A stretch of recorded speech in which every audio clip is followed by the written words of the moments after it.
بسم اللہ الرحمن الرحیم اللہم صلی علی محمد وعلی آل محمد کما صلیت علی ابراہیم وعلی آل ابراہیم انک حمید مجید اللہم بارک علی محمد وعلی آل محمد کما بارکت علی ابراہیم وعلی آل ابراہیم انک حمید مجید عن ابی موسیٰ رضی اللہ تعالی عنہ قال قال رسول الله صلى الله عليه وسلم إن الله يبسط يده بالليل ليتوب مسيء النهار ويبسط يده بالنهار ليتوب مسيء الليل حتى تطلع الشمس من مغربها رواه مسلم۔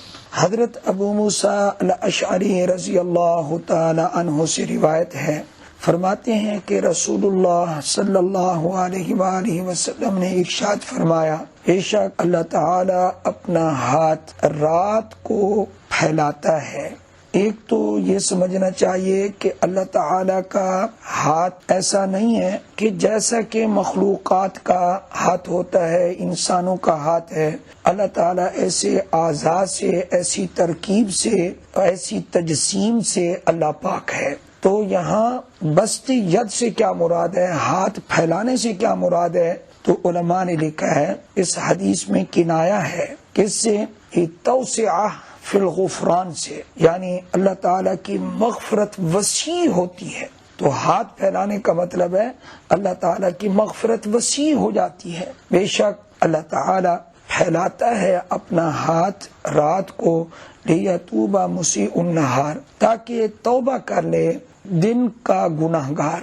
دن میں جس نے کوئی گناہ کیا ہے تو اللہ رات کو اپنی مغفرت وسیع کر دیتا ہے کہ رات کے وقت وہ آ کر توبہ کر لے اور اللہ سے معافی مانگ لے۔ وَيَبْسُطُ يَدَهُ بِالنَّهَارِ، اور اللہ تعالی اپنا ہاتھ دن کو دراز کرتا ہے، پھیلاتا ہے۔ اس کا مطلب بھی وہی ہے، اللہ تعالی اپنی مغفرت کو، بخشش کو وسیع فرما دیتا ہے۔ لِيَتُوبَ مُسِيءُ اللَّيْلِ، تاکہ رات کا گناہ گار دن کو تائب ہو جائے، توبہ کر لے۔ یہ سلسلہ کب تک جاری رہے گا؟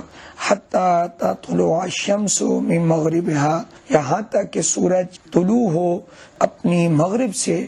یہ بھی قیامت کی علامات میں سے ہے، تو اس وقت توبہ کا دروازہ بند ہو جائے گا۔ اس حدیث کو امام مسلم رحمہ اللہ نے روایت کیا ہے۔ اس حدیث سے بھی اللہ تعالیٰ کی مغفرت کا وسیع ہونا ثابت ہوا۔ اللہ تعالیٰ ہم سب کی بخشش فرمائے، تمام مسلمانوں کی مغفرت فرمائے، زندہ کی اور مردہ سب کی بخشش فرمائے۔ اور زندہ لوگوں کو چاہیے کہ وہ مردہ لوگوں کے لیے بھی دعائے مغفرت کرتے رہیں۔